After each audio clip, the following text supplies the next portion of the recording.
welcome to Wednesday's class, what is meant to be Wednesday's class anyways. Whether or not you actually view this on Wednesday, I guess that's immaterial as long as you view it eventually. That's all that really matters. And this just makes the point that I suppose I made before, which is to say that one of the things that I think is advantageous about this particular style of course delivery is that it allows maximum flexibility for the viewer, for you, the student.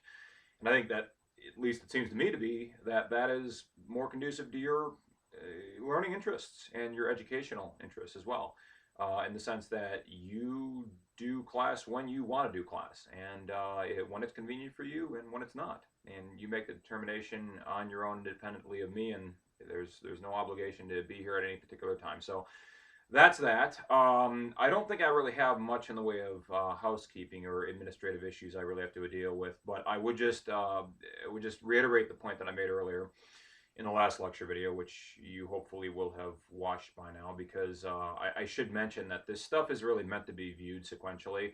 I know I said that this class is going to kind of move back and forth between topical approach and chronological approach, but right now we are cleaving rather scrupulously to a chronological approach, much more so than a topical one. So I think it would behoove you to watch these videos in sequence. I mean, that's the least I suppose you could do, or that's the least I suppose I can ask and expect. But as for the issue of the issue about the continuance of this particular format. What I said before, what I asked you guys in the last lecture video was, I implore you very seriously and very strenuously to let me know whether or not you're comfortable with this particular format. And if you think that actually what might be more suited to your interests, your educational interests, and your aptitude for learning this information is to view PowerPoint slides and to have me embed audio files in those slides so that you can actually engage with the slides and then contemporaneously listen to what it is I have to say, hear my commentary simultaneous with you seeing whatever happens to be on the slides. Now that's one way of doing this. I mean, this is obviously the other way, and unfortunately we're limited in terms of the ways that we have available to us, because there's only so many methods and means by which I can deliver this instructional material to you. I don't think that Zoom or Skype or other forms of, I guess, simultaneous video casting would be really very advantageous, because I think that many of you would consider that to be a bit of an imposition, and I don't really think it means very much that we do this on our own time or that we conform to some particular schedule. I think that's a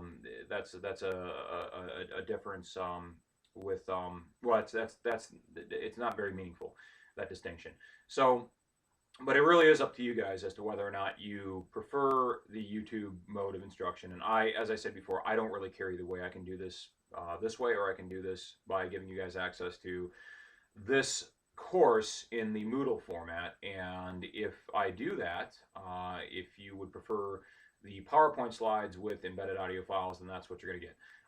But if I don't hear back from anybody, and so far I've heard back from one person, and that individual seemed to suggest that the YouTube method of video instruction is working just fine, or it's working satisfactorily enough so that seems to convey the substance of the lectures in a way that actually resonates with you, or with that person individually speaking for themselves. So I don't know whether or not that's the case with the rest of you, but alas, I'm not going to spend any more time on that, because I've already discussed that previously, and I don't want to spend any more time talking about things redundantly. So last time we ended up talking about the demise of Cyrus the Great, and we said that Cyrus liked to go and conquer peoples who weren't necessarily a threat to him. They weren't doing anything to interfere with the progress of Persian expansion. The people in the tribe of the Massagate, the Scythians, who he was fighting against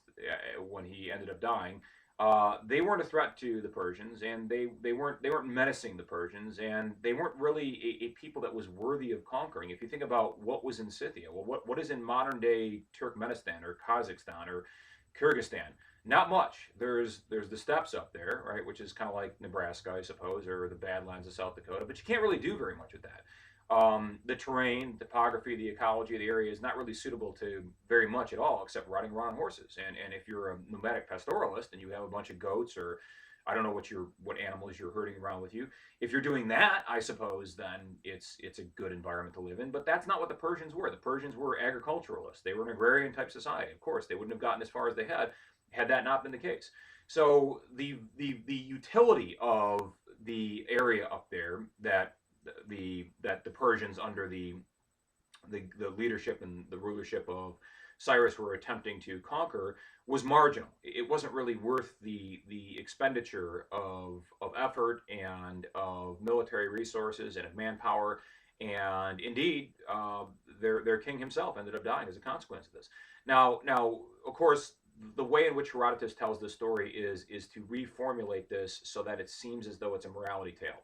So as it suggests, anyways, as I think I said this earlier, is that the point here is, if you look at the sort of the narrative arc of the life of Cyrus and how he began his life as this very precocious young man, and very astute, and somebody who had all the sorts of leadership qualities that were just abundant in him. And he then matured into a very wise and very prudent, very just and reasonable king. And he continued, consistent with this trajectory, to be fair and equitable and tolerant, above all, very tolerant and progressive in terms of how he ruled and how he treated people.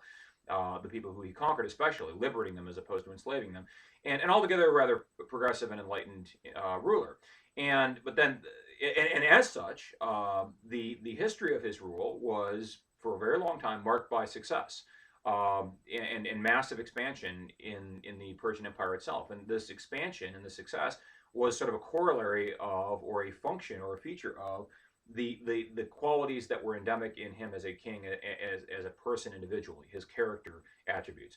And this, I think, is the metaphor, anyways, that Herodotus is using when he's communicating the story to us, is to imply that because Cyrus was a good man, because he was a noble ruler, because he was dedicated to his people, and he treated them equitably and justly, and he was fair, and he liberated people, and he did not seek to enslave and to murder and to extort people, and etc.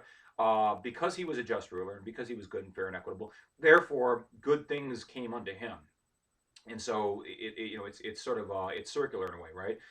It's kind of like the idea of karma, or you could say, drawing a parallel between the story of Cyrus and early Persia to that of the ancient Han dynasty, or the Zhao, or the Qi, or any of those dynasties. But I think the Zhao in particular, who embraced the notion of the mandate of heaven. It sounds familiar, right? It sounds similar. Okay, this is nostalgic for the idea that if you are a good king and you rule your people justly, then good things will come unto you as a consequence of the fact that you are outwardly just and equitable. Now, of course, you could just say, well, this is merely circumstantial. It's just a coincidence that Cyrus was successful in expanding the scope of the Persian Empire, while he was ostensibly a good and generous and gracious king. And then, when he begins to sort of push the envelope and go beyond what he really rightfully should have aspired to go and achieve, that's when misfortune befalls him. But that could be a matter of a lot of things. You could have ascribed that to lack of planning. You could have ascribed that to the fact that he's never fought people like the Scythians before. You could have attributed that to the fact that the queen, Tomyris was her name, was very shrewd, very cunning, and was able to outsmart Cyrus himself, who himself was very clever and a very shrewd strategist. I mean, there's a lot of reasons as to why Cyrus failed in his penultimate conquest, which wasn't consummated, the attempt to conquer and subjugate the people of the Massagete, the proud people who lived on the steppes of modern day Kyrgyzstan and Kazakhstan and those places. And of course, again, the other way of looking at this is to sort of impute some measure of morality to this, and to insinuate that, well, this was divine punishment from the gods, that came down from the gods, who had adjudged Cyrus to be too arrogant and self-conceited and megalomaniacal and audacious in his exploits. And this is the beware the pride before the fall, right? Because the fact that you are so proud, and the fact that your pride in many ways begets and enables or empowers your arrogance, and that in and of itself causes you to aspire to achieve things that you wouldn't otherwise aspire to achieve, and then you go beyond that which you should rightfully try to achieve. And that is to suggest that that's what got the better of Cyrus, is that he was his there's this fine line that I think we can delineate between pride, being proud, being satisfied, and taking a certain measure of satisfaction and intrinsic gratification from your achievements, and then being arrogant. Okay, being arrogant. And I think that Cyrus may have crossed, he may have transgressed upon that line, and the transgression became manifest when he crossed the river there that demarcated the boundary between the lands of the Scythians and the lands of the Persians. And Cyrus was overstepping his boundaries, not just in a physical, literal sense, in the sense that he's transgressing upon the sovereign domain of the Scythians, but he's also overstepping his boundaries in a metaphorical sense, right? And this is how history ought to be taught, right? It should be taught in an allegorical way, in a way that strives to make these lessons, right? These axiomatic lessons that can be derived and extrapolated and inferred from these particular historical facts. And that way you can take this lesson and you can apply it to your own life or other circumstances. You can say, well, what is the wisdom and the justice and the virtue in that which we can extract from the teachings of Herodotus? Because Herodotus, after all, it's not just about telling the story about a guy and what happened to this guy, right? It's also a story about why we should either think that person was just and equitable, right? Or why they were unjust, and why they were a malignant person, okay? And that's the whole point here. So I think, again, the story arc, the narrative arc of Cyrus's life is one which seems to suggest that he fell from glory, he fell from grace, because he allowed his ambitions to get the better of him, and he pushed beyond what his natural sort of conventional limitations would have otherwise placed on him. Now, there are some points that I should make about Cyrus in just closing on this topic here. He did some pretty remarkable things, and there are several reasons as to why we refer to him as great. Okay, why is Cyrus, in answer to the question, why is Cyrus great? Why is anybody great? Why was Alexander great? Why, there are certain historical characters, certain historical figures whom we adorn with the appellation the Great. Ramses, for instance. Ramses the Great. Ozymandias, right? A poem by Shelley, actually, by Percy Shelley. He wrote a poem and he dedicated it to the memory of Ramses. And Ramses, the king of ancient Egypt, was in fact known as the Great. So too was Cyrus. So too was Alexander. So too were a lot of great leaders and great kings and great rulers. Now, why is it that we refer? What was it that Cyrus did that allowed us to reasonably confer that honorific, that appellation, the Great, upon him? What was it that he did that was so magnificent and so worthy of the title of being great? Well, I would say there's a couple of things. First of all, it's going back to his character, okay? Going back to the qualities which he himself personified and which he himself used or referred back to sort of govern how he was going to rule his people. I mean, he was a man who was very just. He was a man who was very fair and very reasonable and very equitable, but also a man who was very tolerant, in the sense that he was tolerant of minorities, religious minorities, ethnic minorities, tribal minorities, all the various constituent demographics that fell under the rubric and the auspices of the rule of the Persian Empire, and there were many of them. You had Chaldeans, you had Babylonians, you had Assyrians, you had Jews, you had Palestinians, you had Egyptians eventually, you had, etc., right? And the list goes on and on. And that's the interesting thing about Persia, is that it was kind of like this hodgepodge. It was a veritable melting pot, if you will, kind of like modern day United States, in the sense that you had many different peoples who had different traditions, different practices, different histories, different languages, different religious beliefs, different conceptions of the world, etc. And they were all able to live in relative peace and harmony, because Cyrus served, I would argue, a harmonizing function, in the sense that he was a ruler who conveyed a high measure of tolerance and a high measure of acceptance, and allowed, and that these ideals, this methodology of ruling, it percolates down, right? It sets the standard, or it establishes how your subordinates are going to interface with the people whom they rule over. If you are a king who is guided by wisdom and justice and prudence, then so too will your government try to emulate those qualities that it sees as being so righteous in yourself. So I think that one of the reasons why the Persian Empire was able to hold it together for as long as it did, and especially so conspicuous under the reign of Cyrus, is precisely because it wasn't, you can't just say it was all due to Cyrus, but I think a lot of it had to do with the fact that, again, he was a very tolerant, very progressive, and very compassionate ruler. And I think that is exhibited in the way that he treated the minorities, in the way that he liberated people, in the way that he comported himself generally, up until the very end, or at least until the very end. At which time he allowed his pride to metastasize into arrogance, and that got the better of him in the end. But I don't think that we can let that one misdeed, right, eclipse or supersede the collective virtues that were otherwise manifest in his life as a whole. Now, what else did Cyrus do? Well, Cyrus did a few things. He created what was known as the Royal Road.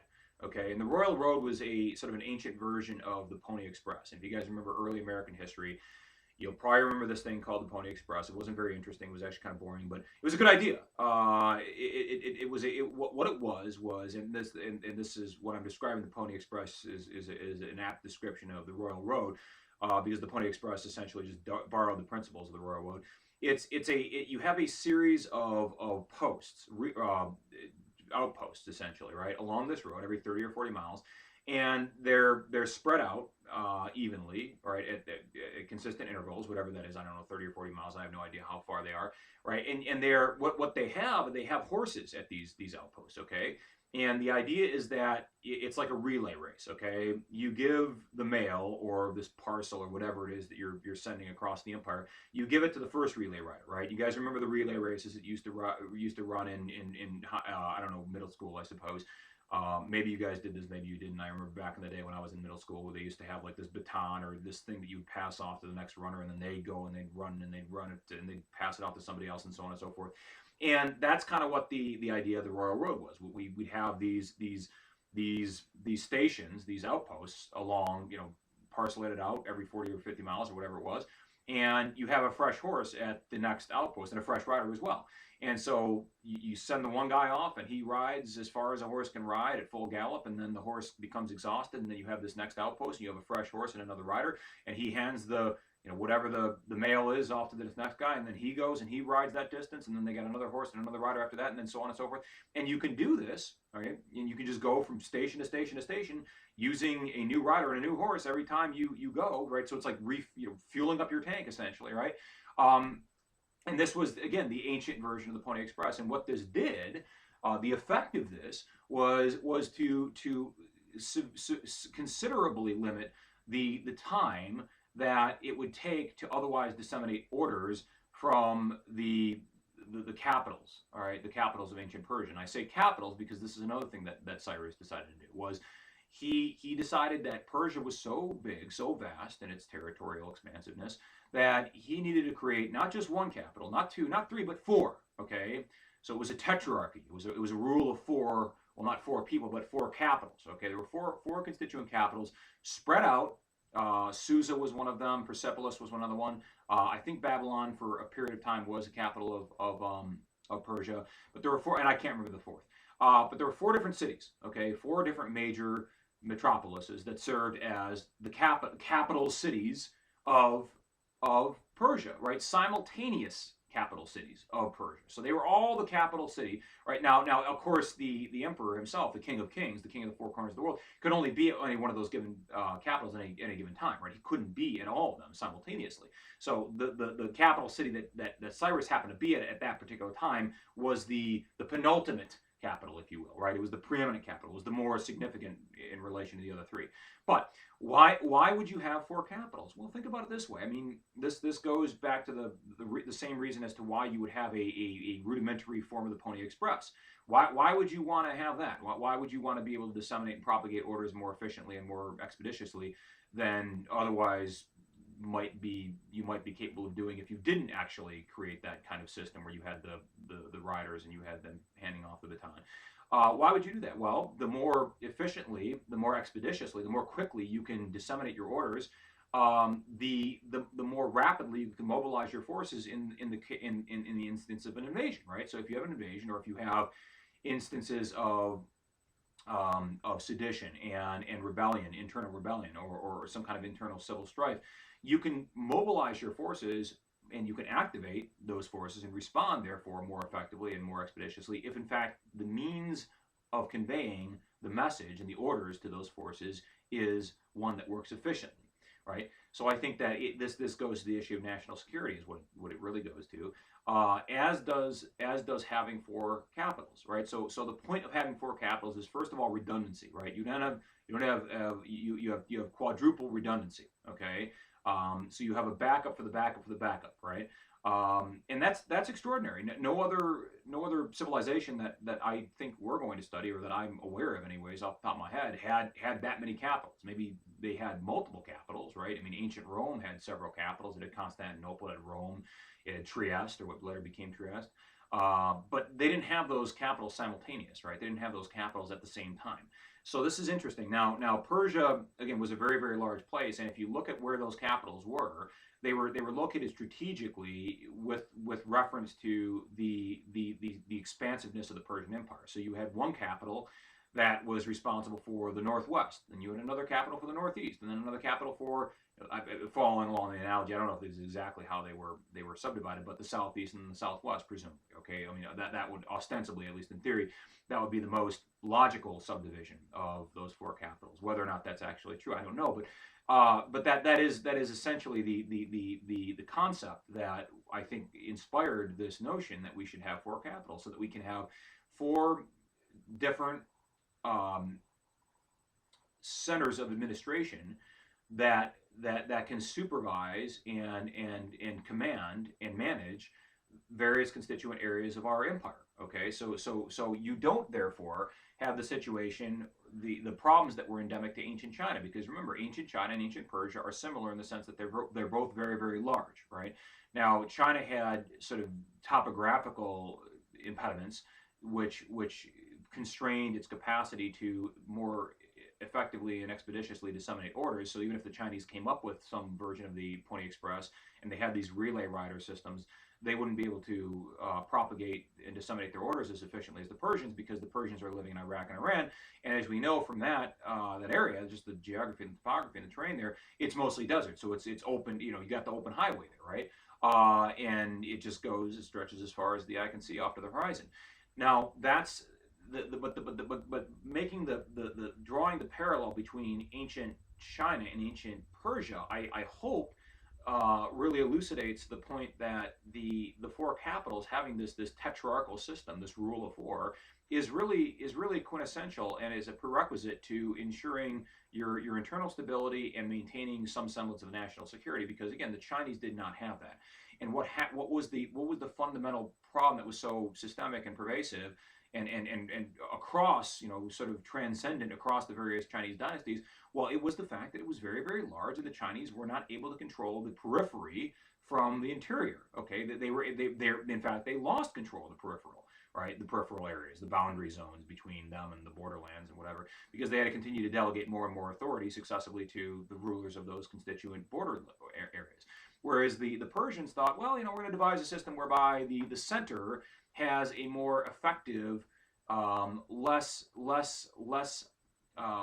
constrained connection with the periphery. Okay, so it's not, we have this capacity to more effectively supervise what's happening out there in the rural precincts of our empire, whereas the Chinese didn't conceive of that, or they never implemented it if they did in fact conceive of it. So I think that's something that makes Cyrus a bit of a visionary with respect to his understanding of the importance of having multiple capitals, and not only that, but redundancy. Okay, and this, I mean, think about in terms of what were to happen if the the Hittites, or I don't know, the Egyptians, or the Nubians or somebody, or whoever, right, the Greeks, because they did actually, the Macedonians did eventually invade Persia. And what did the Persians do? Well, they could relocate from capital to capital, and they could retreat, right? And they'd still have a secondary capital, and they'd still have the bureaucratic functionaries associated with government to ensure that the government would work regardless of whether or not you lost the first capital or indeed the second or even the third. As long as you had a capital, right, that remained, you still had the edifice, the superstructure of the government. You had all the bureaucrats, the governmental functionaries, you had all the people, the administration, you had the records, and that way you could carry on business as usual, even if you lost 3/4 of your empire, right? So it's having this backup system that you can rely upon if in fact there is some sort of catastrophic series of events that results in the loss of a lot of territory along with your other capitals, and you still have the means by which to govern your people efficiently and effectively if in fact that were to happen. So that's the idea of redundancy, right? If you lose a capital, you still have 3 others to fall back on, and if you lose 2, you still have 2, and so on and so forth. And so I think that makes a lot of sense strategically. Now, one of the other things that Cyrus did, well, I should not one of the things that he did, but one of the things that he was remembered for. He was venerated by many of the ancient kings who came after him successively, not just as the founder of the Persian Empire and the originator of what became known later on as the Achaemenid dynasty, which is the first ruling dynasty of ancient Persia. He was those things, so that's significant in and of itself. But in addition to that, again, he was a great ruler because he was inspired, because he was a man of vision, and he came up with these notions of the Royal Road and these 4 capitals, and he was also able to rule over these people in a very peaceable manner. Okay, so that's significant because most ancient rulers, if you put any other ancient ruler in that particular context, right? If you put Nebuchadnezzar in there, or if you put Ramses in there, or if you put Caesar in there, or Augustus, right? Or if you put, I don't know, Pericles from ancient Athens, right? If you put any of those other ancient rulers who were in many ways contemporaries of Cyrus, if you put them in that particular place at that particular time, if you make them the king of the 4 corners of the world and make them the king of kings of Persia, switch out Cyrus for some other ancient historical ruler, right? And would that other historical ruler have been able to hold those people together, those various constituent ethnicities and peoples that lived under the rule of the Persian Empire? Would he have been able to consolidate those interests? Would that other ruler have been able to rule and maintain some semblance of peace and stability to the extent that Cyrus was able to do? No, I think the answer would be no. I think again it was the personal character qualities, the personal features that were endemic to Cyrus as an individual, right? His own virtues, his own self-restraint, his own sense of justice, his own personal fortitude, his own conviction that we ought to treat people equitably, right? These are the sorts of things that were conducive to and indeed facilitated the stability of his reign and his rule over all these various constituent peoples that fell under the rule of the Persians. So I think that you really can say, I mean, this is one of those very rare instances historically where you can say that he was the right man at the right place in the right time in history, right, for those people at that particular time. And had it been anybody but Cyrus, right, assuming that that person didn't have all those qualities, that person was not a perfect simulacrum of Cyrus himself, I think that the historical trajectory of Persia would have been vastly different, right? And the other thing that I think really accentuates the greatness of Cyrus and the fact that he was a visionary and a man ahead of his time and a man who was looked at by others, in fact others who came after him, was precisely the fact that other great men, okay, I think the greatest, one of the greatest, most influential, most consequential rulers in the history of the world, not just in the history of ancient times, but in the history of the world, was Alexander the Great. Okay, now we're not going to have a lot of time to talk about Alexander because this is a class that doesn't really focus exclusively on Western history, and Alexander is more of a Western history type figure. So I have an entire series of slides. I've got like 28 slides that just talk about Alexander and the conquest of the Macedonians under his reign, and it's interesting stuff. It's stuff that inspired Oliver Stone to make a movie about Alexander. In fact, eponymously named. With Colin Farrell and Angelina Jolie and Val Kilmer looking like he just got out of drug rehab, which he probably did because that movie was made back in 2004, and Val Kilmer was looking like he was doing a lot of coke back in the day. But it's a fascinating movie, and it's a fascinating movie about a fascinating man. Alexander was the greatest of the Alexanders, Megas Alexander, as they refer to him in Greek. But Alexander, it said, when Alexander conquered the Persian Empire, which he eventually did, but this is the Persian Empire well after Cyrus. This was 200 years after Cyrus, approximately, give or take about 50 years. It doesn't matter. And when Alexander, who himself was one of the greatest, was in fact the greatest conqueror of the ancient world. In fact, probably the greatest conqueror of all time. I mean, even including people like Napoleon and Caesar, I would say.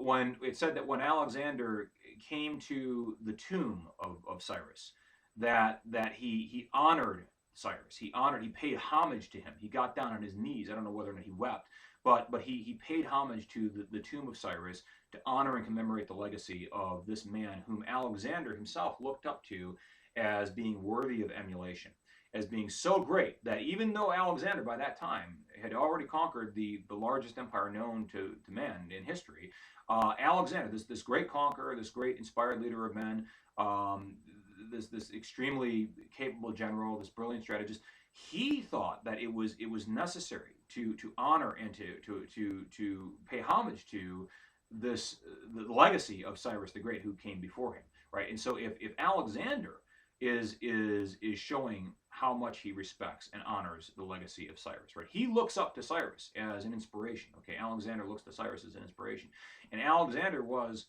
himself the inspiration for sort of all the great leaders who came after him. If you look at Caesar, it said about Caesar that when Caesar was in Spain, he was the proconsul of Spain before he became the dictator of Rome. He encountered a statue of Alexander. Now, why there would be a statue of Alexander in Spain, where Alexander never set foot anywhere near 1,000 miles close to that location, I don't know why, but it's an apocryphal story, so you take it with a grain of salt. It said that Caesar found the statue of Alexander. He got down to his knees and he wept to think about just how much Alexander had accomplished in his short life. When Caesar was at that time older than Alexander was, and he had only been proconsul of Spain, and he only conquered some tribes, but he hadn't done nearly as much as Alexander, right? So again, if Alexander was the standard by which Caesar compared himself to, and Caesar is the standard by which most other subsequent rulers compared themselves to, well, the original, the highest standard, right? Alexander is the gold standard, okay?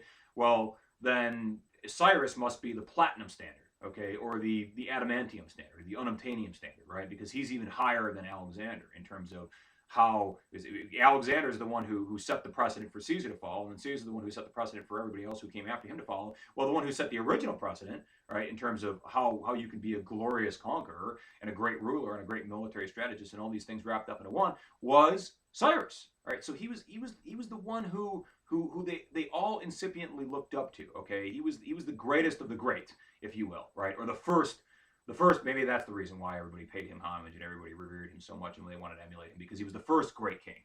But that's not actually true, because Ramses was great too, and nobody ever really remembered him until the 21st century, or the 20th century, when the archaeological excavations went down there in Egypt and rediscovered what he had left, his legacy. So I think that's an important point to remember, that Cyrus sort of set the bar for everybody who came after him. Okay. Let's talk a little bit about the successor of Cyrus, a guy by the name of Cambisis. And before I turn to Cambisis, who is he's the king after Cyrus. He inherits the throne. He's the son, one of the sons of Cyrus. Before I turn to that, I've got this slide here, and it just says Ancient Persian. It's got 3 pictures, and again, I hope it's not unduly burdensome for me to reasonably expect you guys to be able to see the slides and simultaneously engage in some meaningful way with this lecture content here that's on this YouTube video. I hope that's not unreasonable, and if it is, again, let me know, because I can always modify this, and I can just give you guys access to my Moodle course, and you can just look at the slides and listen to the audio, and maybe that's enough for you. Maybe you prefer the video. I don't know. If you like to see me, it makes it more immersive. It makes it more realistic. It's like virtual reality. You got to put your VR hat on and you can watch me. But I got this slide here, and if you're following along, I don't even know what slide number it is, but it's got 3 pictures here, and I'm not going to get up because I'm tired and I'm lazy. It's got 3 pictures. You guys can see this. It's not that important that you actually see this, but it's got a picture of Cyrus looking very handsome, I must say. As a solid heterosexual male myself, I'd say he's looking looking very handsome, but we always tend to do that after the fact. We we sanitize the legacy, and we sanitize the aesthetics, the aesthetic qualities of leaders who we look up to and who we venerate, and that's just human instinct to do that. And then on the far right of the slide, so on the left side is the image of Cyrus. This is a modern contemporary, I don't know, rather fanciful depiction of what we thought Cyrus might have looked like. He looks like a Semitic guy. He looks like a kind of guy that would have lived in that area. And that's not a racist or disparaging thing to say. Okay, merely to say that this guy looks as though he might inhabit that particular area is not, unless there's some sort of disparaging connotation to that statement. Then there's no element of racism or anything nefarious about it. And on the right hand side of the slide is the image of this was the standard that represented the king himself, the great king. It was the standard. It was his emblem, if you will. So the kings of England had the three lions, right? The kings of France, the Merovingian dynasty, and the Capetians who came after them had the fleur de lis, right? The little flowers. Well, this was the standard that was representative of and symbolic of the power and the authority, and indeed the person of the ruler of ancient Persia. This was his personal standard, and all subsequent rulers of Persia adopted the trappings and the customs and the symbolism that was being used by Cyrus the Great. Now, why would they do that? Why would you attempt to assimilate yourself as completely as possible to the accoutrements, if you will, of power that were first realized and exhibited by or envisioned by and then implemented by Cyrus the Great? Why would you do that if you're a subsequent ruler of Persia? Well, because you want to establish some kind of connection between yourself and this great founder of the dynasty, this great man who's got all these legends about him, who went out there and he conquered all these various peoples, and he was able to rule people justly and fairly and equitably. You want to do as much as you can so as to propagate a legacy, or to propagate and cultivate an image which inextricably associates your rule, with the rule of this great founding father of the Persian dynasty. It's just like, why do we have images of George Washington on the $1 bill? Why do we have images of Andrew Jackson, right? Why do we have images of Benjamin Franklin on the $100 bill, right? Why do we choose to publish images of previous presidents on U.S. currency that's in use right now? Well, because we venerate the legacy of those whom we regard as worthy of being venerated, because we extol the virtues that we see in them. And I think that that's the reason why you have the beginning of traditions here. And these traditions are maintained, these traditions are scrupulously adhered to, and they're recapitulated throughout the history of Persia, because they originate with somebody who most Persians looked at and they regarded as in a way that was similar to how we regarded George Washington, right, or Abraham Lincoln, as a liberator, as the founding father of our country and our people. And so that's what Cyrus was to the Persians. Now, I always ask this question of every group of students that I have, but unfortunately I don't really have you guys here, so I'll just ask this question to my empty room that I'm sitting in here, and I'll have to answer it. But the question is, just think about it this way, right? Think about it this way. The question is, where could you realistically envision a monument to Cyrus the Great being erected, right? Where would you your first, if we were playing 20 questions, okay? And I said, all right, well, go ahead and give me your best guess, right? Your best first 20 guesses. Where would you think that there'd be somewhere in the world, and this is a modern day statue which is erected recently in the last, I don't know, 40 or 50 years. Where in the world do you think somebody would actually choose to deliberately spend money and resources and time to create this very large sort of monolithic statue, which has an image that's engraved in it, which is meant to be a sort of a facsimile of the image of the kinds of depictions of Cyrus that you would see on the palace wall in Babylon. If you actually walk through the palace of the Persian kings 2,500 years ago, you'd see these kinds of images on the wall, on the tiles. Now, where do you think this would be? All right, some of you may say, well, it's probably in Iran, or it's probably in Baghdad, or Kirkuk, or something like this, or Afghanistan, maybe, right? And if you were guessing those places, that would be your intuitions. I could see how your intuitions would lead you to those guesses, but that's actually wrong. And the reason I have this um, is not because the statue is in Houghton or in Calumet, and maybe there is. I just don't know of a statue of Cyrus there, but I think not. No, it's because this statue is all the way down in Australia. This is in Sydney, okay, which I think last time I checked is the capital of Australia. Now, what that demonstrates to me, anyways, is that unless you can say that the people who currently inhabit Australia can trace their lineage back to the descendants of the Persian kings, or they can somehow make some kind of anthropological or ethnological connection between modern day inhabitants of Australia and the people who live in the lands of Mesopotamia, Iran, and Iraq, which you can't make that connection because they're just transplanted Englishmen. I mean, the Australians are essentially the same kind of people who came over here and founded the 13 colonies. They were sent there because it was a penal colony, but that's a different story for a different day. Now, why would those people have any affinity whatsoever for the achievements of a king who has been dead for 2,460 years or whatever it's been, right? And why would they decide to expend the scarce, well, probably not the too scarce, but the resources of the city of Sydney, on erecting this not insubstantial monument, which is a testimony to the regard that they have for this king of Persia?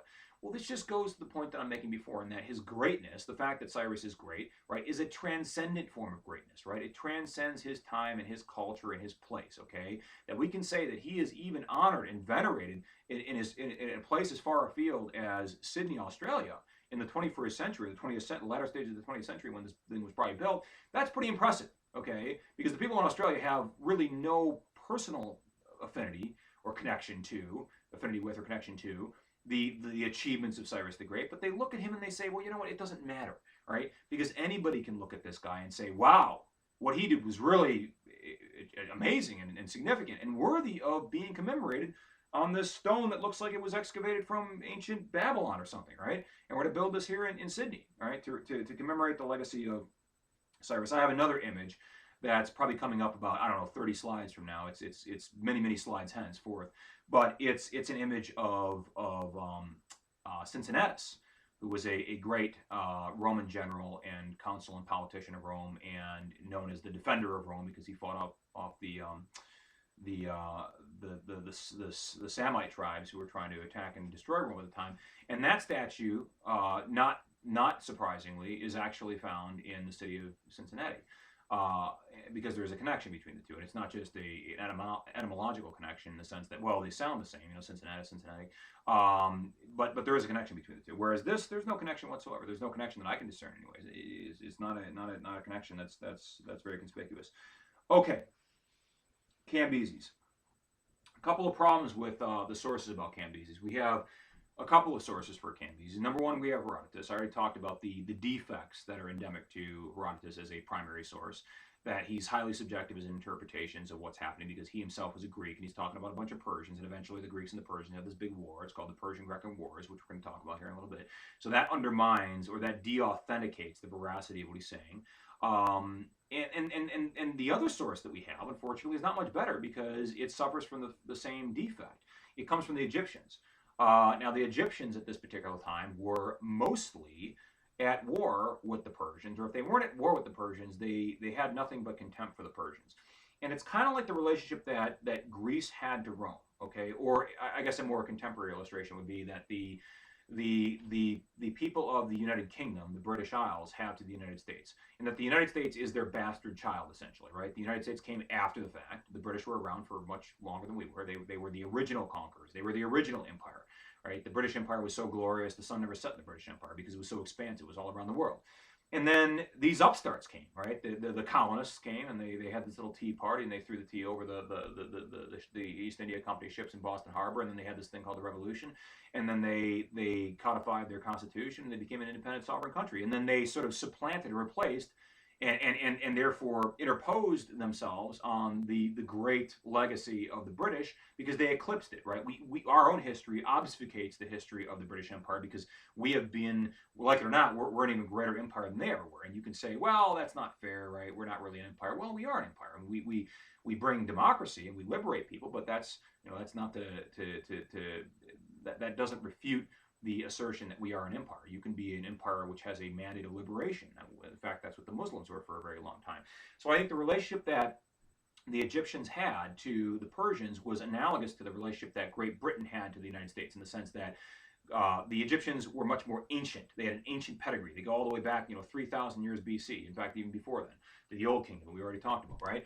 And the Egyptians were great conquerors, and they were great in other ways as well. They were great in terms of their cultural achievements. They were great in terms of their advancements technologically, and their archaeological achievements, and all the sorts of things that we have excavated and we've seen as a testimony to the greatness and the advancements of that civilization. And then you got the Persians who come along after the fact, and the Persians sort of in many ways eclipse the Egyptians, because think about it this way: if the Persians hadn't achieved such glory militarily, geopolitically, culturally, etc., right? We would be focusing much more. There'd be much more of a critical emphasis, history in terms of historiography, on the achievements of the Egyptians. And so in a way, the Persians come along, and it's like it's the second child, right? The Egyptians are the first child. They're the center of everybody's attention. They say, oh, look at those cute little Egyptians. They're down there building the pyramids and the Sphinx and all this.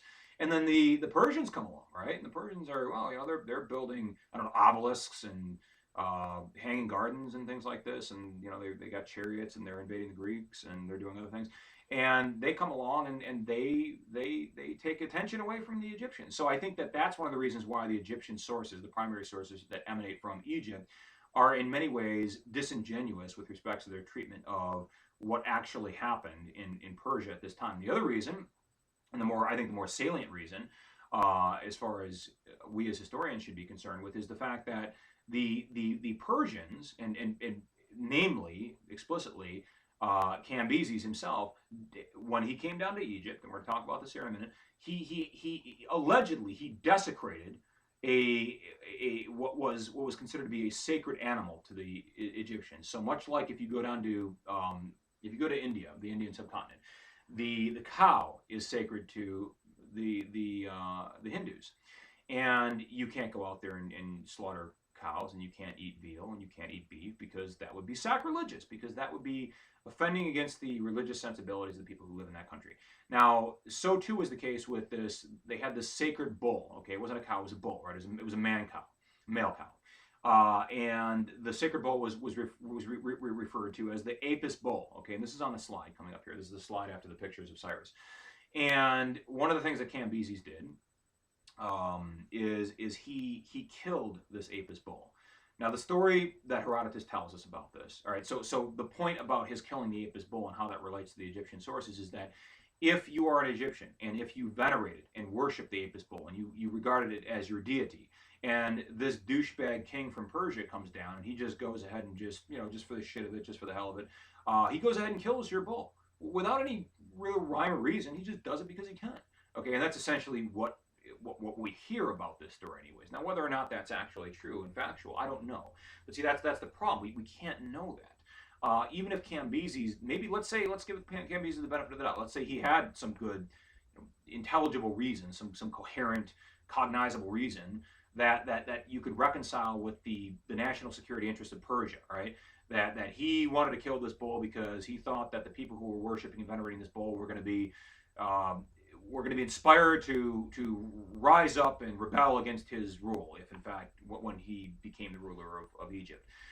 Might that be a cognizable, legitimate reason as to why you might want to destroy this animal, if in fact it's inspiring those who could conceivably rebel against you? It serves as something that would animate their desire to overthrow you.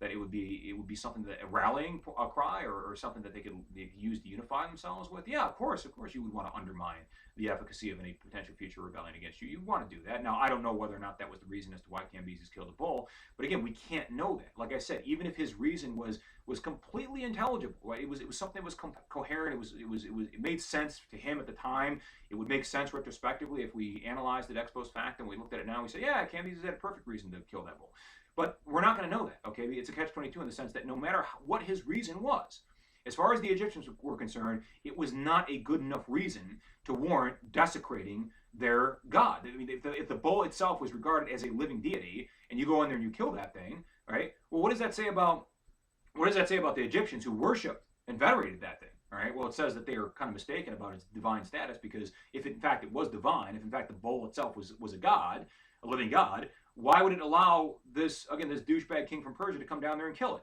That seems rather counterintuitive, doesn't it? Right? If it's a god, it would exact divine retro. Well, some have actually argued that the way Cambises died was in some ways sort of a karma catching up with him in the long run, and I'll get to that later. But the point is that if in fact the bull was actually divine, okay, if in fact it was a god, it wouldn't have allowed itself to be killed by this guy, right?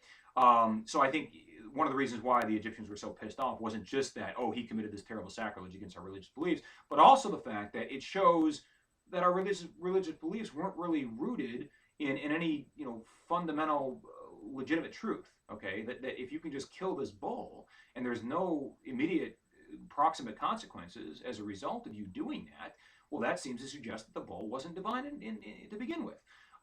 So that's another point. But the other reason why we have to really look at all the sources at this time, because what is the one thing that we know about all these ancient people, whether they're Egyptians, whether they're Greeks, whether they're Persians, whether they're Babylonians, we're across the spectrum, okay, across the cultural and geopolitical and geographical, ethnological spectrum, right? What do we know about all these people? Well, we know, number one, they were sort of early civilization, right? They were pre-modern civilization. Okay, they were all pre-modern civilizations. Now, you could say they achieved different levels of advancement relative to one another. Yes, of course, that's fair, right? But they relative to us in the 21st century, or even relative to our ancestors in the 17th, the 18th century, they weren't very sophisticated.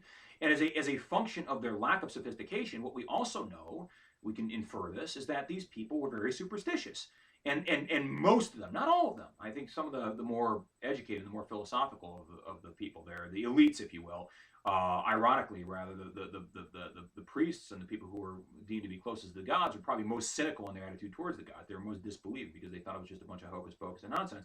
But the majority of the people, including perhaps Herodotus, and especially the people who wrote these sources in Egypt, were very superstitious. And if you're a very superstitious person and you ascribe everything to divine will and divine mandate, and it's always the interference of the gods are moving us, we don't move ourselves, we have no soul, we have no will, we have no free will. If that's the way you conceptualize the world, then it seems to me that if you are a very superstitious person and ergo you have great reverence for the gods and you fear the gods, you fear the wrath of the gods, then you would have nothing but contempt and disgust for somebody who was to desecrate the gods. Whether it was your god, whether it was somebody else's god, it doesn't matter. It's a god, okay? Right? If it's the gods of Mount Olympus or if it's the gods of, the Mount Zion, all right? It doesn't matter, okay? They are gods, and they are worthy of respect and worthy of veneration categorically, right? Regardless, without adding any sort of qualifications, right? Without saying, well, there are certain people out there that just go ahead and disrespect the gods as much as they want. They can disrespect the gods with impunity. Nobody believed that, right? And even if you were a king, you couldn't disrespect the gods, right? Remember what I said about going back to the mandate of heaven, right? The Godzilla, the tagline for the new Godzilla movie, which I know is going to suck hard, but the tagline is what is a king compared to a god, right? What's King Kong compared to Godzilla, right? Well, what is it? What is a king compared to a god? What is a king Cambises compared to a god, the divine Apis bull in Egypt? He's nothing compared to that god. Okay, so you can't go down there and commit sacrilege just because you're a king. It shows how haughty and arrogant and self-conceited and condescending you are as a person, if anything. If nothing else, it shows that. Okay, so the sources are fairly unequivocal in their disparaging of Cambises. They all agree that he was a douchebag. Now, again, I think the reasons, I've already explicated the reasons. Now let's look at what Cambises, what I think he actually did. All right, let's look at what actually happened, right? Because there's what happened, right? There's what happened over here, and then there's what the ancient sources are saying, are telling us about what happened. All right, that's over here. And the measure of the departure between those two is rather profound in instances such as this, where what actually happened has this supernatural, metaphysical, metaphorical connotation to it that is read into that, right, by these ancient historians, because they themselves are very superstitious, and they have superstitious minds, right? And these minds look for metaphors, and they look for meaning, right? They look for some kind of moral, allegorical story, when there's really no allegorical story to be told. It's just a matter of power. Right? Thucydides got this right. We're going to talk about Thucydides here in the next week or so. Thucydides really, he was a realist, he was a pragmatist. He didn't concern himself with this morality, these ethical tales that can be extrapolated and inferred from these historical narratives, like Herodotus was concerned with. He just said, look, power is power. Okay, it's as simple as that. You know, power knows no right but to conquer. Okay. You know, the strong do what they can, the weak suffer what they must. These are all quotes from Thucydides. He was a realist, right? He was a pragmatist. He was a believer in realpolitik. That's the way I approach this, right? That's the way we have to approach this. We have to be pragmatic, okay? We can't allow our conceptions of the past to be modulated by these subjective considerations of, you know, metaphorically what might be true, metaphorically what might be right or wrong about these actions in relation to the gods. Because I don't think there's any of you who really believe in the divine prowess of some old, you know, ancient bull in Egypt. I don't think any of you are worshippers of the Apis bull. At least I hope you're not. And if you are, I apologize. Maybe I'm presuming too much here. Okay, so Cambises goes down to Egypt. Now the question is why? Well, the reason Cambises goes to Egypt is rather like the reason that it's in some ways analogous to the reason why his predecessor Cyrus, the father, went into Scythia and decided to conquer the Massagete up there, the tribe under Queen Demise, right? Egypt wasn't necessarily an existential threat to the stability and the power and the national security interest of Persia. It wasn't. I think the case to go and attack Egypt, though, is a slightly better case than going up there to what has always been Kyrgyzstan, you know, the area up there in modern day Kyrgyzstan.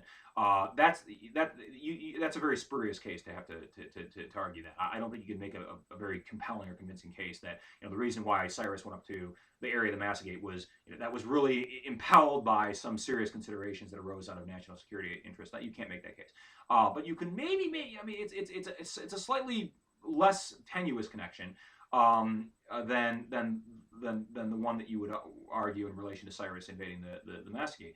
I think the argument, though, for the invasion of Egypt by Cambises, right, the thing that precipitated this whole sordid series of events, which resulted in his killing of this Apis cow, the Apis bull, you could say that, well, maybe Egypt didn't have the capacity to represent an existential threat to Persia, the national security interests of Persia at the time. However, they had a long history, and they had a long history of conquest and great achievements and great military exploits. And if it was conceivable to the mind of Cambises and his advisors that maybe you might have another Ramses come along, right? Maybe you might have another great king who inspires his subjects to go out there and inspires a great deal of martial virtue and animates them to go out there and engage in warfare, aggressive, offensive warfare against the Persians. Well, is it conceivable, therefore, that they may metastasize into a threat to your stability, or maybe you're not your existential national security interest, but they may metastasize into a threat to you eventually somewhere down the road, based on what they've achieved. Now, look at the achievements of the Egyptians. What have they achieved by now? Well, they've achieved a hell of a lot, haven't they? Look, they conquered the Hittites, right? Ramses went all the way up to Levant. He got as far as modern-day Turkey, right? He got all the way up there. They conquered the Nubians, the people that lived up the Upper Nile, right? They conquered those people. And the Egyptians were very resilient. They were very resistant to conquest themselves, right? And they achieved great things archaeologically and astrologically or astronomically. They achieved very, very great things in terms of just the level of civilizational achievement that they had acquired by that time.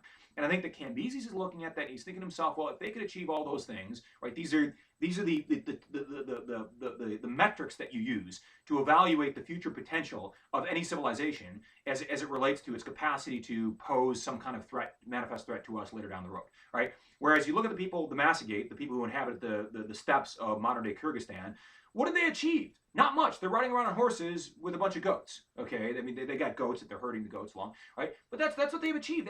That's not. I mean, I don't want to denigrate those people, right? And if you're from Kyrgyzstan, I apologize, but let's just say that they hadn't achieved much relative to the Egyptians at that time.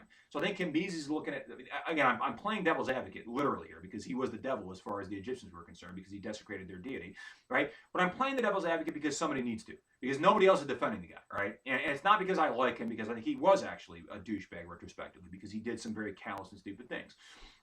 But I think you can make the case, and I want you guys to be able to know what that case consists of, because this is an argument that's worth making, because it's a difficult argument, and those are always the best arguments, right? Is to say that, well, maybe there was, you could kind of construe this in such a way so as to suggest that what he did was reasonable under the circumstances, because it's not that he's responding to a threat that exists at that time. He's responding to the potential for future threat. He's preempting that threat. And what do we know about those who wait until a threat that eventually is going to happen, right? It's going to happen. It's the train. It's coming down the tracks. It's eventually, right? It's going to hit you. It's inevitability, right? Right? What do we know about if you don't act, right? If you don't act when you have the opportunity to attack that manifest future threat, which eventually is going to represent a destabilizing force to your kingdom. Well, then you're going to allow it to eventually, you're going to allow it to metastasize to the point where eventually it does reach that point where it can threaten you and your kingdom and destabilize you. So you better do something preemptively before they get the mind, before they have the mind to do something against you. Okay, that's the way the argument goes. This is geopolitics 101. It's Machiavellianism 101. All right. Now, what was it that was seedy and shady and scandalous about how Cambises actually went about this process? So the first thing he does, he says, let's go conquer Egypt. Now, I think the other reason why he wanted to conquer Egypt, I mean, this is sort of subtle, but I think you can read this into it. It's a fairly intuitive reading. Is they say greatness skips a generation. Okay, my father's a great man, as you can see by this very ostentatious office which he acquired for himself, and he built in this very lavish home. What does that say about me? Does it say I'm a complete doucher? I mean, maybe that's what that says. I mean, if you say that greatness skips a generation, what that means is that the father was great, the son will be not great, right? And then the grandson will be great. Okay, that's what that means. Now, I think in the instance of the patrilineal, the familial convolutions of the Achaemenid dynasty in its first iterations, you could say that was actually true, right? You could say that Cyrus was great, okay? Categorically, he was great in many, many ways about many, many things. And there's very, very little you can say that can refute that assertion. Cambises was the antithesis of great, okay? And I don't know how you want to qualify that. You can say he was lacking, right? He wasn't. He didn't have much potential. He didn't have much innate capacity in him to really achieve very much. Okay, I think that's what we have to look at too, right? You don't just measure a man or a woman or a person by virtue of what they've accomplished. You measure what they've accomplished in reference to their innate capacity to achieve certain things, right? So if you have an intellectual disability, I'm not going to say, oh, well, you're just so stupid because you never went off and got a PhD in astrophysics, right? I'm not going to say that. I'm going to say, well, hey, if you got a third grade education, good for you, right? That's more meaningful for somebody who has a profound intellectual disability than for somebody like me, right, who actually does have some intellectual aptitude, just going out and getting a couple of master's degrees and going to law school, right? That's not very much. I mean, I should have 3 PhDs after my name by now, right? So again, you have to look at the person relative to their qualities, their characteristics. What do they have in them to achieve? And I think Cyrus had it in him to achieve just about everything he achieved, right? So, he did what he was going to do. And you could say this goes back to, well, is all this preordained then? Is there really such a thing as free will? Do we really have control over what we're going to do? Or is this all sort of predetermined by our genetics and predetermined by who we are as a person? I think there's an argument for that, but that's more of a philosophical argument. I really don't want to go down that rabbit hole because we could spend the rest of the lecture talking about that. But I think it's an interesting point to make, though. The point about, well, Cambises was kind of a schlup, he was kind of a schmuck. I think if he had been born in this time, he'd probably be collecting welfare because he would be too lazy to go out and get a job. And I think what Cambises was trying to do, he was trying to reconcile what his father, what Cyrus had done, and Cambises is striving to, in some way, shape, or form, in some meaningful way, for the sake of his historical legacy, because that's what really matters at the end, when all is done and said and done, and the dust is over your bones, and you're nothing but the shadows and dust. Then the only thing that really matters is what people are going to say about you after the fact. And I think Cambises was lucid enough to be aware of this fact, right? And so he thought to himself, well, how can I emulate the achievements of my predecessor, my father? Well, there's really nobody left to conquer, okay? And so by default, let's go conquer the Egyptians because they're the only ones that we haven't conquered yet. Even though it's not really a good idea because we don't really know what's down there. We don't really know too much about those people. We know they've achieved a lot, and maybe they'll achieve a lot in the future. So maybe that's reason enough to go down there and conquer them. But we don't know very much about them. And it's not a very compelling reason to say that they're the only people left. So therefore, let's go and conquer them, right? It sort of repudiates the argument that I was making earlier on. But that's the other side of the house. Now, if you say that Cambises is just doing this, again, don't just say, well, he's just doing it just for shits and gigs, right? Because he's bored. He just got up one day and thought, Egypt, let's go down there and conquer them. No, I think he's doing this, again, he's doing this in reference to, relative to the achievements of his father, relative to the achievements of Cyrus the Great, right? He's doing this because he doesn't want to be the king that's remembered as having done nothing, as having conquered nobody, right? You just rested upon, you rest upon the shoulder, we stand upon the shoulders of giants, right? Is that the phrase? I think that's how it goes, right? You stand on the shoulders of giants, right? You rest upon the laurels, right? The achievements of those who came before you. But I think that's exactly what Cambises should have done. He should have been concerned with stabilizing the empire, right? Consolidating the territorial gains that Cyrus had made before him. Not going out there and exploring and exploiting and conquering other people because he needs to add luster to the achievements of Persia. There's already luster enough. It's blinding. It's so illustrious, right? And so it's like the historical anecdote that I can call to mind that you may or may not be familiar with. I don't know if it's going to resonate with any of you, but it said that Octavian Caesar Augustus, right, the first Roman emperor, the grandnephew of Julius Caesar, the first Roman emperor, enough said, on his deathbed, he admonished his successors. He said, don't expand the empire. Don't try to expand the empire. We're already as far as the Danube. We're already as far as the Rhine, okay, in the northern precincts and the northern provinces. We're already as far as Egypt. We consolidated control in the Nile, right? We're everywhere. We're across the Mediterranean. Consolidate, maintain, retain. Don't try to expand, because if you do that, that will be the downfall of you and the downfall of the Roman people. That was his advice. I think that should have been the advice that Cyrus should have given to Cambises, but of course he didn't because he wasn't around. Cyrus died up there in Kyrgyzstan is where he died because they cut his head off. So let's talk about. Let's continue our discussion. I'm sorry, guys. I'm trying to keep my stuff as consolidated as possible, so I don't have to get up and keep walking over here because I know that's probably distracting for some of you. I don't know whether or not it is. I don't know how much you guys actually care about the aesthetics of this lecture. Probably not at all. Okay. I don't think any of you really care that I'm in this very again this illustrious ostentatious office. Okay. So Cambises comes down to Egypt, and he decides that he is going to do two things.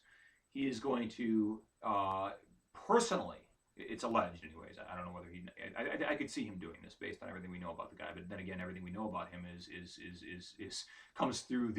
filtered through this animus that these people who are recording these sources actually have for him. So again, it's the catch-22, right? It's the Cretan Paradox, right? If somebody from Crete tells you that everybody from Crete is a liar, how do you know that they're not lying to you, right? I mean, it's the Cretan Paradox is what this is, right? Is the problem with the authenticity and the veracity of the sources that talk about Cambises. I can't know what he actually did, right? So let's just give the guy the benefit of the doubt, and let's assume that he's not going to delegate killing what is ostensibly a god. He's not going to delegate that to somebody else. He's going to do it himself. Why would he do it? Why would Cambises, by his own hand, right? Why would he kill this apis bull that is sacred to the Egyptians? Think about it. Why? Ponder that. Okay, and again, I have all the time in the world, so I'll just wait until one of you guys answers my question. See, this is why I actually would prefer, I don't want to say I prefer Skype, but this would be the utility of Skype. But see, it wouldn't have any utility because I know that none of you would actually answer this question, and I just end up answering myself, so I'm going to do it anyways. Why would Cambises personally see to it that he himself was the one who actually goes out there and commits this sacrilege against this venerated apis bull that is sacred and considered to be a deity amongst the Egyptians? Why would he do that? I think he's asserting his power is what he's doing. He's doing this. It's symbolic. It's metaphorical. It's allegorical. He's saying that, well, the tagline of the new Godzilla movie, they got it wrong, right? What's a king compared to a god? No. What's a god compared to a king? all you punks, right? That's my motto. I'm Cambisis, right? What's a god? What's this stupid cow pig god? What's this stupid bull god that you got down here compared to me, right? I have the blood of Cyrus courses through these veins, right? I can do whatever the hell I want, and WTF are you going to do about it, right? I think that was the attitude that Cambises had when he goes down there. Okay, now that's a very arrogant and solipsistic and condescending and self-conceited, megalomaniacal attitude, but that suggests a lot about the man. It reflects upon his character. Okay, but you could also say, well, he's asserting his power in relation to the Egyptians. He's saying, screw your gods. Okay, I'm the man. Okay, and that's the way it's going to be from now on. Now, what does he do after this? It's interesting. All right, so he kills the sacred cow, the sacred bull. And then I think that was stupid. Okay, I think that was stupid. When in Rome, do as the Romans, right? You assimilate yourself to the cultural trappings and traditions of the people whom you aspire to conquer. Now, it's interesting. It's rather paradoxical because apparently Cambises doesn't understand enough about that, the Rome rule, right? The cultural assimilation rule, so that he goes and he kills this bull that is sacred to the people of Egypt. But then yet he does seemingly have enough of a nuanced understanding of how to cultivate the respect and the reverence of the people, because what he then does, he turns around and he begins to adopt the trappings of the pharaoh. He begins to represent himself in his official royal propaganda to the Egyptians. He represents himself as the pharaoh, right? So he begins to, if you see images of Cambises from around this period, this 6th century BC, you see Cambises in Egypt, and he's wearing this very tall hat, right, which is the kind of the crown of Egypt. And he's got the fake artificial goatee that's going down, right? And he's got the regalia, the royal regalia that the Egyptian pharaohs would use. Now, why would you do these things? Why would you, if you're aspiring to cultivate the loyalty and the allegiance and the obedience and the respect and the reverence of the people of this land that you have recently conquered, why would you go down there and represent yourself as being synonymous with those rulers those people who are most accustomed to venerating and worshiping and obeying and respecting? Why would you do that? Well, because again, it's like the idea of name recognition, right? It's because her name was Clinton, right? Because her husband's name was Bill Clinton, and now you got Hillary Clinton, right? It's name recognition, right? We gravitate towards those things which we recognize. We gravitate towards those things which we've been habituated to trust, which we've been habituated to rely upon. And if you've been habituated to rely upon a king that looks a certain way, that represents himself in a certain way, that dresses in a certain way, that has these certain accoutrements, well, then it makes perfect sense for Cambises to assimilate himself to the mannerisms of the kings that came before him in ancient Egypt. Because what he doesn't want to do, he doesn't want to represent himself as a foreign king. The more foreign you are, the more alien you are. The more alien you are, the easier it is for the people that are endemic to living in that land, the Egyptians in this particular instance, is to look at you as an outsider. And if you're an outsider, then who's to say that you have the right to actually rule over them? Other than the default, well, might makes right, because the Persians are mightier than the Egyptians, and therefore, ipso facto, they have the right to rule over you. Well, that's not a very good argument, right? I'm sorry, Thucydides, but I have to say that's not a very convincing argument, right? It's not a slam dunk persuasive argument that just says, okay, well, that closes escrow on all other arguments, right? I think what you have to do is you say, well, the more you begin to look like the people, right, or look like the rulers whom the people of that land are accustomed to honoring and venerating and obeying, the more likely those people are going to obey and honor and venerate you. Okay, and again, this is a nuanced point, but if Cambises was cognizant of that fact, right? If he was sufficiently lucid to understand that, okay, and sufficiently clever and cunning so as to understand a point as subtle as that, then how is it that he was so obtuse as to not understand that by personally killing the Apis bull, he's going to disenfranchise and alienate many of those people, many of those subjects who he aspires to rule over? So it seems to me to be self-defeating in some ways, right? And that he's doing one thing that does serve to alienate and disenfranchise and exacerbate the tensions that exist between him and the people who he seeks to rule over. He kills this sacred animal, right? But then he turns around, and the next day he represents himself as the pharaoh, which seems to suggest that he's actually trying to cultivate their respect and their reverence, and he wants them to admire and revere him. That seems to be duplicit, right? That seems to me to be paradoxical, right? So there's a paradox for you, right? And I like paradoxes, right? What would history be without irony? It would be so much more boring without irony. I'm a man who lives for irony. I couldn't live without irony. Okay. Now, after this, Cambises decides that he is going to go to what is now modern day Ethiopia. Modern day Ethiopia. At that time, it was known as Nubia. Okay, Nubia, Numbia. And the reason Cambises decides to go to Nubia is because he hears tell of the people who reside in Nubia. And his spies, he sends out reconnaissance all around the various areas around Egypt because he wants to ascertain who's living in these areas. Because remember, these areas are very far removed from Egypt. He's not in Kansas anymore, Dorothy. And so he sends out his spies to conduct reconnaissance on all the various cultures and all the various peoples who are living south of Egypt especially, but also west of Egypt in the Saharan desert.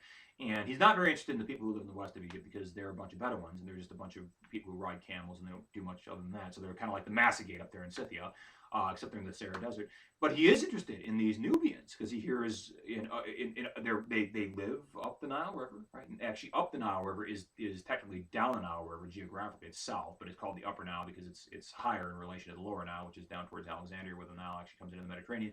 So it's counterintuitive. But the Upper Nile is south of Egypt, right? So it's down towards modern day Ethiopia. If you keep on going down there, well, you eventually go into Central Africa. I think Sudan is down there. Somalia is down there eventually. The east coast of Africa. But anyways, the geography is not important.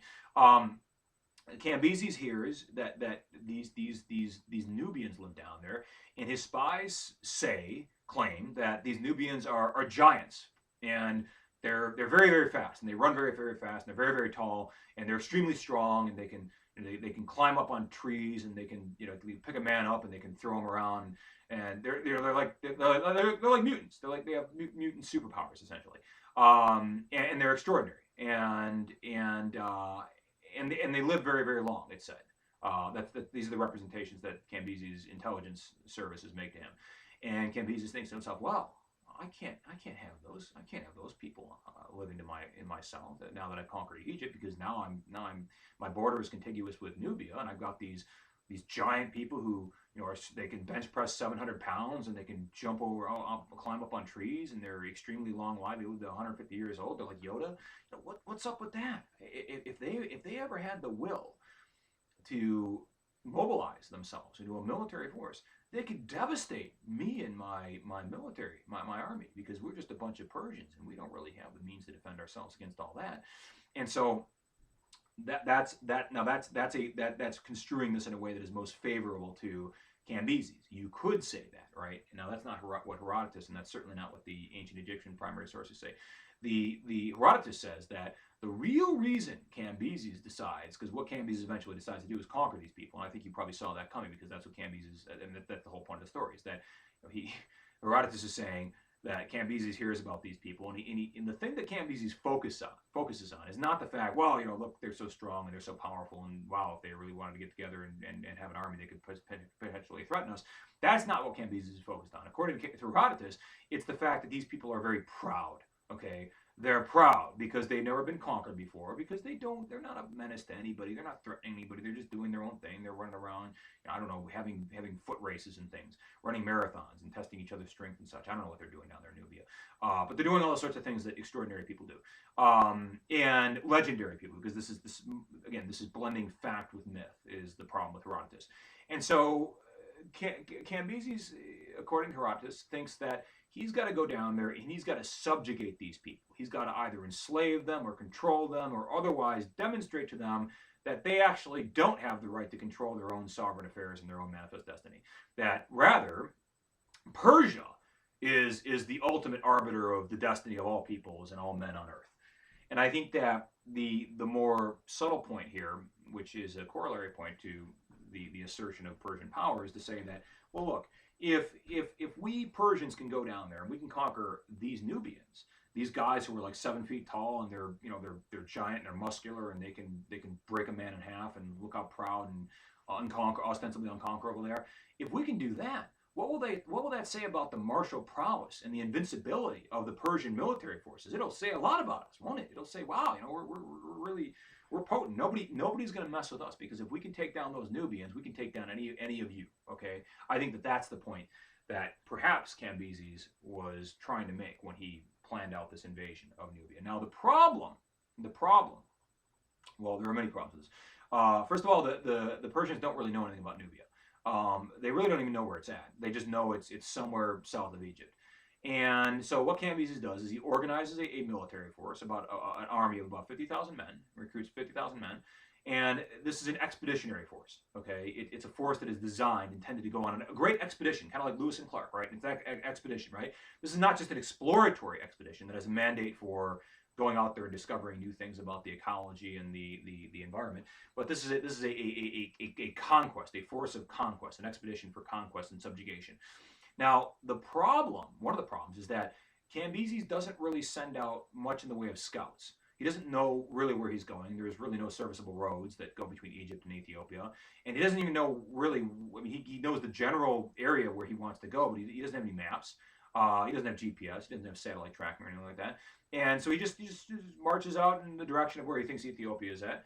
And what do we know about Egypt? Well, there's the Nile River there, and if you're marching along the Nile River, you're pretty safe, because there's going to be a lot of crops growing there, and you're going to be able to subsist off those crops, and you have enough supply of fresh water from the Nile River, and you can follow the Nile River because you know that the Nile leads south. Eventually, it'll take you down to the lands in Ethiopia. Well, Cambises doesn't do that. Instead, he ends up marching to the south, but also to the south and to the west, and he ends up marching into the Sahara Desert. And it's said that when Cambises and his 50,000 men get into the Sahara Desert, they begin suffering massively from attrition. They begin to lose much of their soldiers because they don't have enough supplies, and they didn't bring enough water with them, and they didn't anticipate going to the desert, but that's what ends up happening. Now, Herodotus tries to spin this and imply that the bit about getting lost in the desert and the subsequent loss of almost all 50,000 men. It's said that this is known as the lost army of Cambises, right? Because Cambises goes out there and he loses most of his troops, but of course he himself survives, because this is meant to educate him. This is an experience that the gods imposed upon him to show him that he needs to be punished for his self-conceit and his arrogance and his solipsism and all the sorts of character attributes that he obviously was endowed with. And so Herodotus says that this is retribution, essentially, right? This is retribution in exchange, or the gods are exacting this retribution upon Cambises for his impudence and his disrespect towards this Apis bull that he killed way back when he initially invaded Egypt. That this is part of this long sort of attenuated process of the gods imposing punishment upon Cambises, but they're going to make it a long punishment, and they're going to make Cambises suffer, and so they're going to make him lose his army. They also say, Herodotus also says that this is punishment not just for the fact that he committed this terrible sacrilege against this divine bull, but it's also punishment for his arrogance, because he aspired to conquer this very proud and noble people who had never been conquered before and who weren't a threat to Cambises. And so I look at that and I read into that. Well, that's history repeating itself, is what that is. That's the story. There's an old Latin phrase. It's from Virgil, the Aeneid. It says, "Mutatu nomine, de te fabula noritur." Mutatu nomine, de te fabula noritur. Change only the name, and the story is about you. Okay. Well, that's what I think about. I think about that phrase from Virgil when I hear about the story of Cambises, because this is the story not just of Cambises. It's the story of Cyrus, right? This is the story of Cyrus. Okay. You're going down there and you're conquering a people who really aren't a threat to you. They're inconsequential as far as you're concerned. Your geopolitical and national security interests are concerned. They're inconsequential. They're not doing anything. And they're a proud people. They're proud in the sense that the Massagete were led by a very competent, very proud, very shrewd queen. And they're proud in the sense that the Ethiopians were very, very tall, very long-lived, very strong, the Nubians, and unconquered thus far, right? And you're going down there, and you're doing this. You're doing this merely because you can, not because you should, not because there's any justice behind what you're doing, not because it's tactically or strategically or geopolitically or militarily expedient for you to do so. You're doing it merely because you can. Okay, and that, to my mind, anyways, and that's certainly to the mind of Herodotus and anybody who's supposed to be reading this, suggests that you're doing it for all the wrong reasons. Okay, and I think one of the overarching themes that is consistent throughout the reading of Herodotus, if there's anything that's consistent about reading him, it's the fact that if you are a ruler, anyways, because he's using the what happens to rulers, kings and emperors and queens and such, he's using that as sort of an anecdotal illustration, right? It's demonstrative of what we personally, his readers, the common folk who read Herodotus now, right? It's demonstrative of what we ourselves should do or not do, refrain from doing on a personal level, on a personal basis, right? So you should not strive to go out there and inflict injury. You should not behave in a manner that is injurious to other people who have not offended against you and who are not a threat to you, and who are proud and who are sovereign in their own rights, right? Do unto others as you would have done unto you, okay? Or to quote Voltaire, my rights end where yours begin, okay? And don't go and infringe upon the rights of those other people, because that's essentially what Cyrus was doing with respects to the Massacre, and that's exactly what Cambises was doing. He was unilaterally and without provocation infringing upon the rights of a sovereign people, and doing so without any real justification or precedent. Well, I guess you could say there's a precedent because that's what Cyrus did. And maybe that's the other point, is that history it's this inescapable cycle, right? It's cyclical. It repeats itself, okay? Especially for those of us who do not learn from the past, and that's a very nuanced point. And maybe that's one that I don't know if I've ever seen that before. It's certainly a point that I've never made before, but that's the point. Therefore, is that Cambises did not learn from his successor, from his father, from those who came before him. He didn't learn that you ought not go out there and initiate a war of aggression against people who haven't done offense against you. He didn't learn that. And so he repeats the mistakes of the past. And what happens to him? Well, he doesn't get his head cut off. Okay, he doesn't die.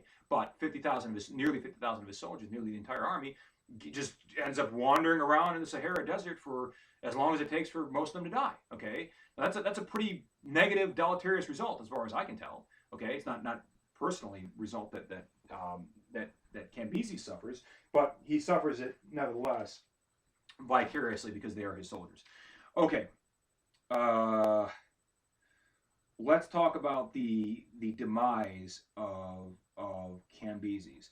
Now this is very problematic. The story of the end of Cambises is even more problematic than the story of the life of Cambises, because there are so many conflicting reports, and all the sources that we have about Cambises have some kind of subjective prejudice that is modulating the way in which they interpret the factual events as they happen.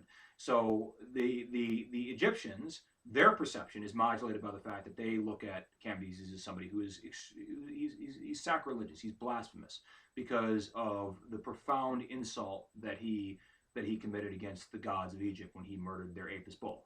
Right, so that's their framing of this. Okay, so of course they're not going to be objective and dispassionate in their treatment of the life and indeed the end of Cambises.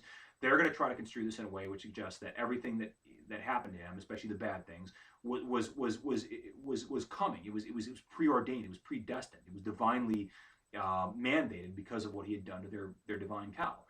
Now Herodotus, right? He has the subjective personal prejudice because he's a Greek, and because he, like the Egyptians, also was a very superstitious Greek, because he's a member of an ancient society, an ancient culture, and they're all superstitious because they don't know why the forces of nature act in the way that they do. They don't understand weather patterns. They don't understand, that we're living on a geologically active planet, so they have no conception of earthquakes or volcanoes or what the incipient cause of any of these things are. So they have to describe it all to the gods. And if that's the way you believe about, that's what you think about the world, then of course you have a very ignorant conception of the world. Right, and so Herodotus is in many ways his historical reporting of this is going to have this subjective inflection, this supernatural inflection that is going to contaminate the authenticity of what he's reporting. Now the other source that finally enters into the picture. Okay, so there's another source, right? So up until now, we've had a couple of sources. Well, regarding Cambises, we've had the Egyptians, right, who we know are not going to report things factually accurate in a factually accurate way. And then we have Herodotus, who, again, for other reasons, but the result is the same, is not going to tell the story. He's not going to tell the full truth and nothing but the truth. And now we also have the successor of Cambises, okay, who is not the legitimate successor of Cambises. He's not his son. He's not even his relative, okay? He's just some guy, right?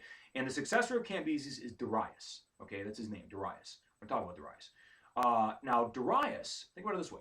The people who are closest to you in history are those who immediately succeed you in terms of regnal succession, the succession of monarchs and kings and such, right? And so those successors in time are going to be those who are in the position, the best suited, optimally suited, best situated to be able to write and report and therefore propagate it, create a legacy about whoever it was that came before them.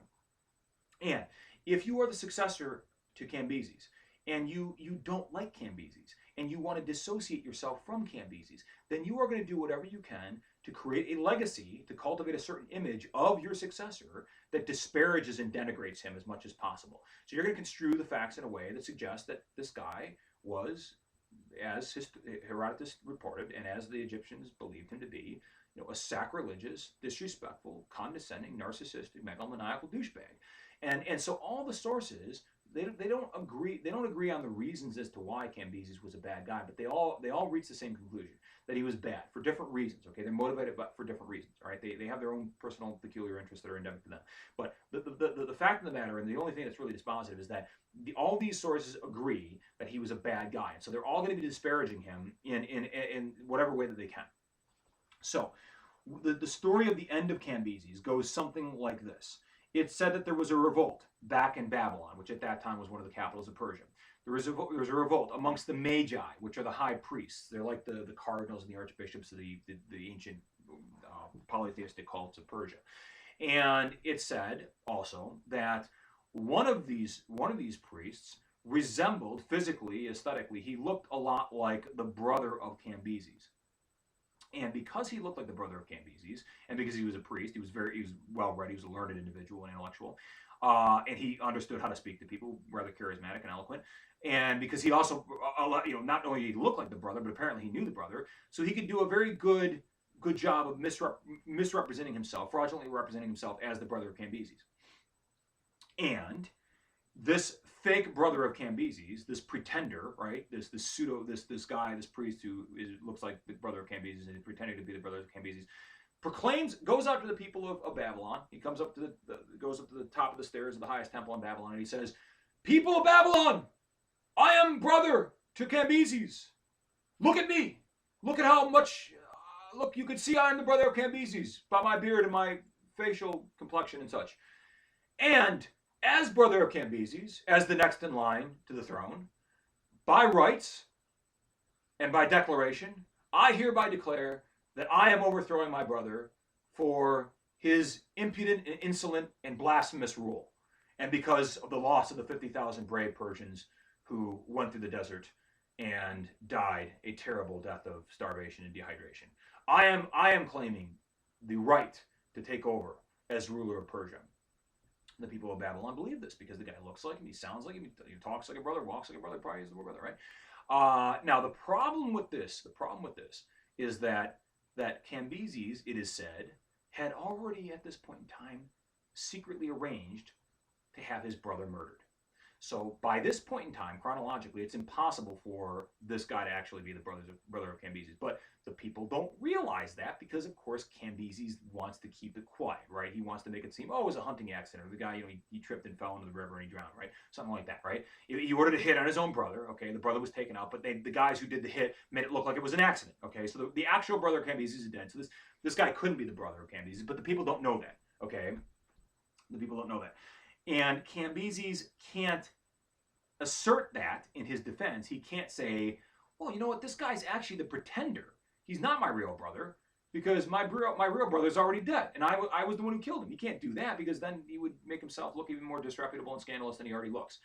So that's a problem, okay?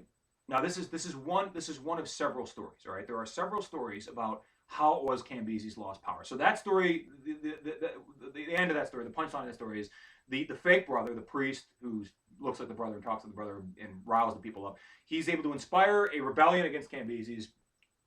The rebellion spreads from Babylon to other cities, and Cambises realizes that it's all over, and he most likely commits suicide.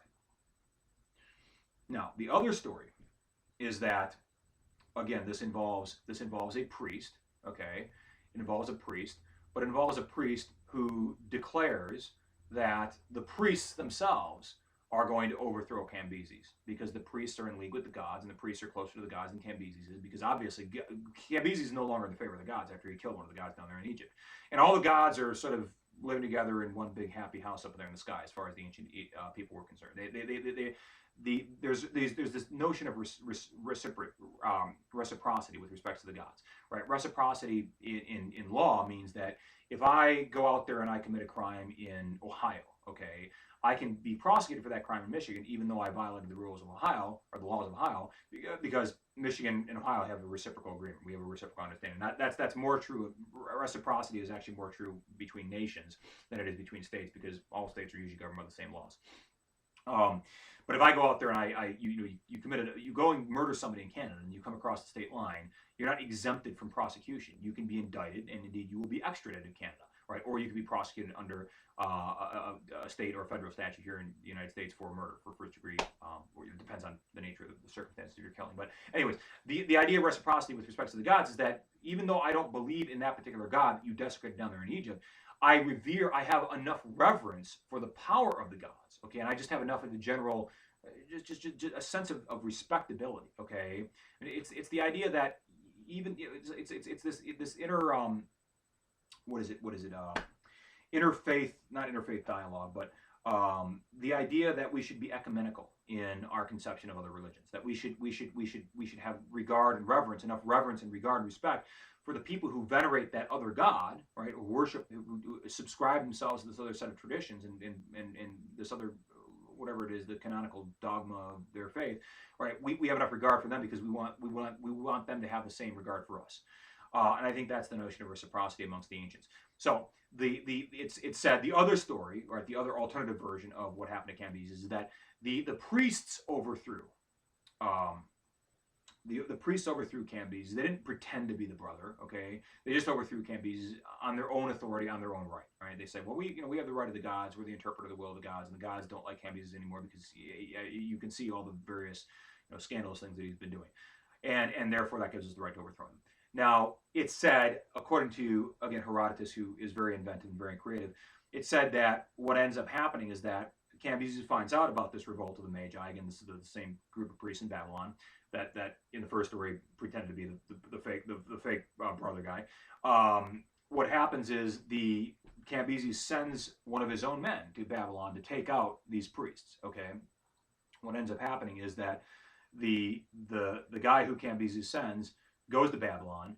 He ends up being killed by the priests and the other people who are supporting this rebellion, right?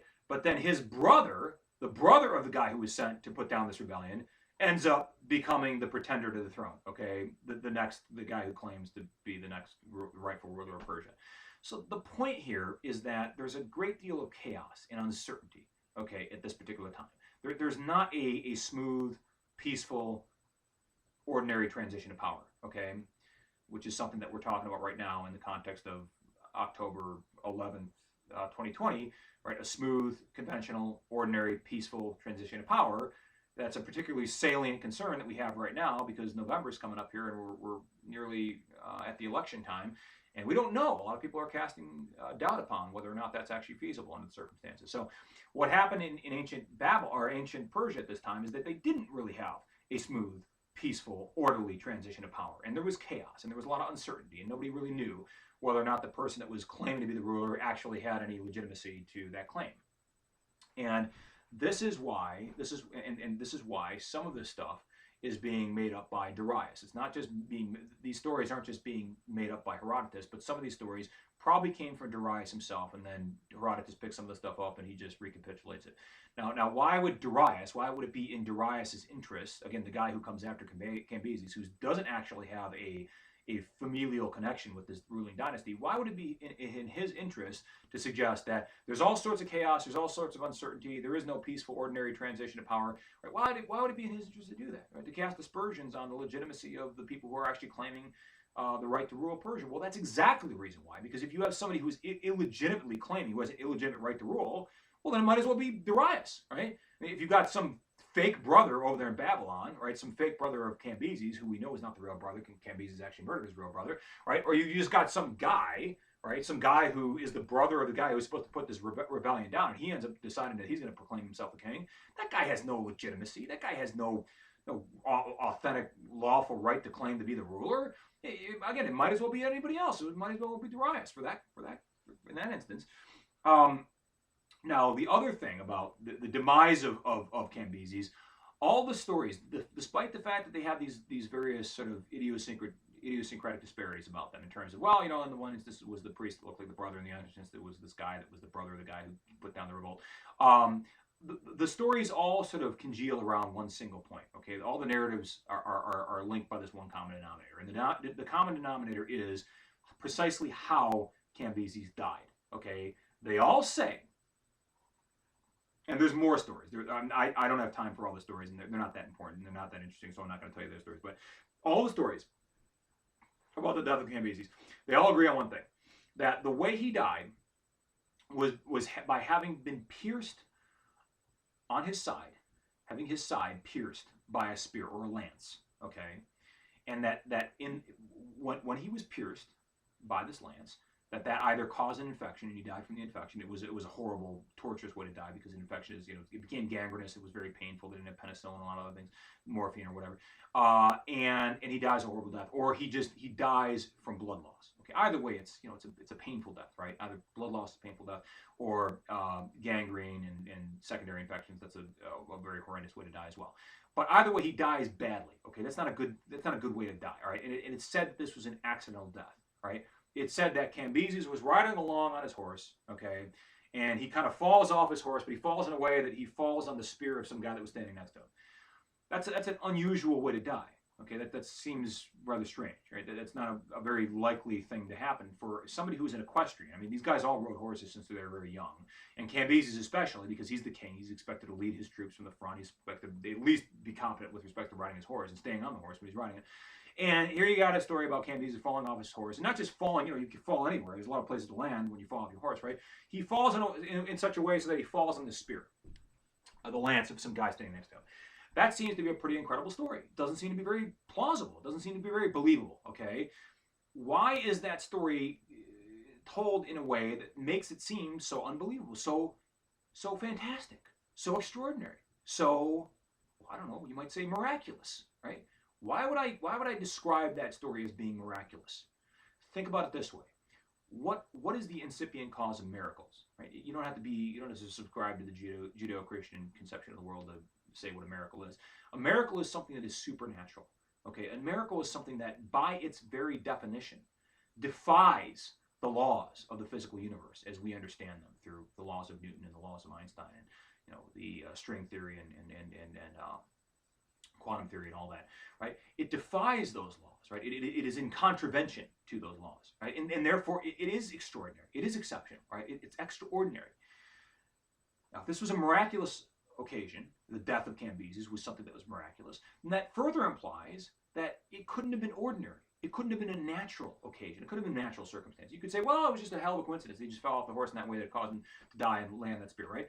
No, that's not the takeaway here. The interpretation, the inference is that because of the extraordinary nature of the death, because of the extraordinarily unusual manner in which it happened, it therefore must have been orchestrated by the gods. That this, thus, ergo, was divine retribution. This was the final punishment that was exacted upon Cambises for having committed that sacrilege all the way back when he initially invaded Egypt and he slaughtered that divine bull. That this is the gods revisiting punishment upon him for having done that thing. Again, karma, this is karma, right? It is inescapable. I don't really genuinely believe that. I think this is all just a bunch of farcical nonsense. But you could say that if you are a believer in karma, well, that's it. Payback's a bitch, and her stripper name is Karma. I got a shirt that I got from Tijuana that says that. No, actually, I don't. I made that up. No, I got that from a movie, actually. It's a line from a movie that I watched. It's called Secret Soldiers of Benghazi. It's a great movie. One of the few movies that Hollywood made that actually disparages the Clinton regime. Because usually Hollywood is very strong supporters of that particular partisan affiliation, partisan affinity for them. But this you could say this is sort of an instance of karma, or you could just say that this is the allegory, right? The metaphor here is that if you go out there and commit some kind of dastardly deed against the gods, that you will be answerable for that. You will be accountable to the gods. You cannot escape your destiny, right? You can't. It doesn't matter how far you run, how fast you run. Now, the more likely interpretation, and the one that I believe is much more plausible, the less phantasmagorical understanding of what this actually happened, how this played out, is to say that yes, there probably was a rebellion in Babylon. Who knows? It may have been the priest. It may have been a fake brother. Who the hell knows? Who the hell cares? It doesn't matter. It's immaterial, right? What matters is that Cambisis found out there was a rebellion. He must have realized that because he was so unpopular with his people, because he went on this extravagant expedition down to Egypt, and that was unnecessary, and because he offended against the gods by committing the sacrilege, and because he lost 50,000 men in the desert, which showed how incompetent he was, and etc. Right? He had caused the people to be so alienated from him that he knew he would not be able to regain control because he lost all moral authority. He lost moral authority, right? In a way, it's kind of like the man in heaven, but it's more pragmatic than that, right? It's that you did not rule justly, and not only did you not rule justly, but you showed how incompetent you were by having lost 50,000 of our brave Persian soldiers in the desert chasing a wild goose, right? Chasing your dream about subjugating these people that live down there in Nubia, okay? That was a stupid, foolhardy, callous, and capricious thing to do. And so Cambises realizes he no longer has the legitimacy, he no longer has the moral authority to go riding into Babylon and assert his right to rule, because the people are just going to say, screw you, right? You lost that. You no longer have the right to do any of that, right? So he probably just went ahead and committed suicide. That's the most likely interpretation of the facts, right? And we have to really look at those facts, and we have to dissociate them from the supernatural sort of allegorical connotation that they have, because that's the way these ancient primary source, the creators of these ancient primary sources reported these facts, right? They superimposed this supernatural or allegorical connotation on everything that they reported because they want it to be a morality tale. They want everything to say, well, the takeaway here is that you should not offend against the gods and that you should treat people justly, and et cetera, et cetera. It's just like the Odyssey, okay? The story of Odysseus and the story, the Iliad, right? The story of the Trojan Wars, right? There is a morality lesson there. Okay, it's not just a story about these pseudo quasi historical events. It's also about, well, you should be mindful. Don't be so arrogant, right? Respect the gods, revere the gods. Don't go and assault the temple of Apollo if you're Achilles, because if you do so, well then Prince Paris of the Trojans is going to shoot you in your heel and cause you to die in the city of Troy when they're ransacking it, et cetera, et cetera. Okay, now I don't know if I have any more for you guys right now because I'm coming up in an hour and 50 minutes right now, which is long enough for any one of you, and certainly almost too long for me. And I said I was going to make a concerted effort to try to abridge these lectures and make them more abbreviated and consolidate. So I think this might be a good place to just leave off here. We will talk about Darius the Great wherever and whenever we actually find ourselves for the next lecture. Again, just to remind you guys, this is Wednesday, all right? Today is Sunday, actually. Today is the 11th, so that means this lecture is intended to be watched in association with Wednesday, October 14th, I believe that'll take you to. And again, I don't care whether or not you watch these lectures by the actual date that you're supposed to ostensibly be attending this class. I don't care. It doesn't matter to me. As long as you watch it eventually, that's all that matters in the end. I think if there's nothing further, and I don't have anything further for you, and I know you don't have anything further for me, or if you do, you can email me or call me if you do have anything for me at all. And please don't think that there should be some kind of impediment to you asking questions of me. If there's any confusion, any ambiguity, any consternation at all that arises from anything that I say in this lecture or anything that I write in my emails to you, please avail yourself of me. That's what I'm here for. And that's one of the reasons why I keep on asking you guys whether or not you prefer to have this mode of course instructional delivery, or rather you prefer maybe the Moodle version, right? You just have a PowerPoint slide, and then you have audio files that I've saved and I've embedded in the PowerPoint slide. You don't have the pleasure of seeing me, and I know you guys all enjoy that so much because you just can't do without me, and you need to get as much Jeff as you possibly can every week. No, I'm being facetious. I sound like Cambisis here. Beware the pride before the fall, because we know what happens to those who are too proud and arrogant. They get speared in the side. Kind of like the spear of destiny, right? Okay, well, I think that's all I've got for you. I mean, I could just kind of meander around various themes and topics, but I'm not going to do that because I'm just going to shut up right now and let you guys think about and ponder what I said. And I will say, fare thee well. And I'm going to look at what the numbers are doing in terms of COVID here this next week, and I'll make a determination as to whether or not I come back based on what the college is doing, of course. And my parents will be there for the next 2 weeks, so I think I said, and I don't want to, for reasons that I have already discussed very thoroughly, I don't want to expose them unwittingly to COVID, because that would be potentially the death of them, and that may very well be the death of me as well, because I would be so mortified that I don't think I'd be able to live with myself. In fact, that was the cause of that. So that's something that weighs very heavily on my mind, and hopefully you guys understand that. But I don't want to get into that. So guys, take care of yourselves and take care of each other. Be safe, be well, and I will see you next time. Au revoir.